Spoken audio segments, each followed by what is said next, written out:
இன்றைக்கி மஷ்ரூம் பிரியாணி எப்படி செய்யலான்னு பார்க்க போகிறோம். வீடியோக்கு போகிறதுக்கு முன்னாடி எங்கள் சேனலை சப்ஸ்கிரைப் பண்ணிக்கோங்க, மறக்காமல் பெல் ஐக்கானை கிளிக் பண்ணிக்கோங்க. ஆயில் ஆட் பண்ணிக்கலாம்.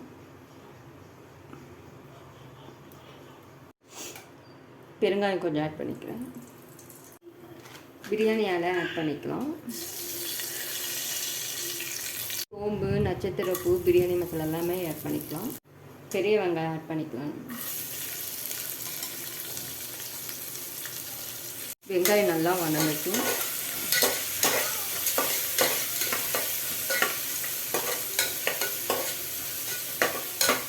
இஞ்சி பூண்டு பேஸ்ட் 1 ஸ்பூன் ஆட் பண்ணிக்கலாம்.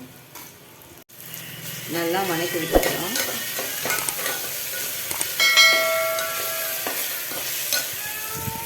தக்காளி 2 கட் பண்ணி வச்சதை ஆட் பண்ணிக்கலாம். நல்லா வதக்கி விட்டுக்கலாம் தக்காளியை.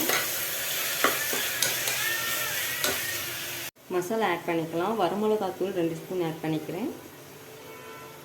கொத்தமல்லி தூள் 1 ஸ்பூன் ஆட் பண்ணிக்கிறேன். மஞ்சத்தூள் கொஞ்சம் ஆட் பண்ணிக்கலாம். உப்பு கொஞ்சம் ஆட் பண்ணிக்கலாம். மசாலாவை நல்லா மிக்ஸ் பண்ணி விட்டுக்கலாம்.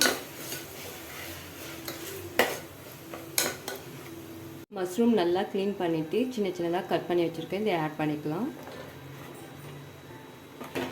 நல்லா வதக்கி விட்டுக்கலாம் மசாலாவில்.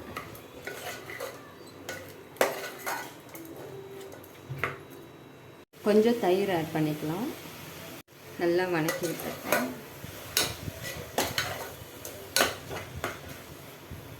5 செகண்ட் மஷ்ரூமை ஸ்லோ ஃப்ளேம்லேயே வச்சு வேக வச்சுக்கலாம். மஷ்ரூம் குக் ஆகிடுச்சு. ரைஸ் ஆட் பண்ணிக்கலாம். ரைஸ் நல்லா மிக்ஸ் பண்ணி விட்டுக்கலாம். 1 டம்ளர் ரைஸுக்கு 2 டம்ளர் வாட்டர் ஆட் பண்ணிக்கணும். நான் 3 டம்ளர் வாட்டர் ஆட் பண்ணிக்கிறேன். புதினா ஆட் பண்ணிக்கலாம். கொத்தமல்லி தழை கொஞ்சம் ஆட் பண்ணிக்கலாம்.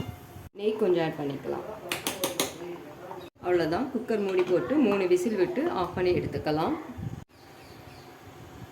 3 விசில் வந்துடுச்சு. இப்போ சாப்பாடு எடுத்துக்கலாம். மஷ்ரூம் பிரியாணி ரெடி ஆயிடுச்சு. மஷ்ரூம் பிரியாணி ரெடி ஆயிடுச்சு. ரொம்ப டேஸ்டான மஷ்ரூம் பிரியாணி ரெடி ஆயிடுச்சு. தேங்க்ஸ் ஃபார் வாட்சிங்.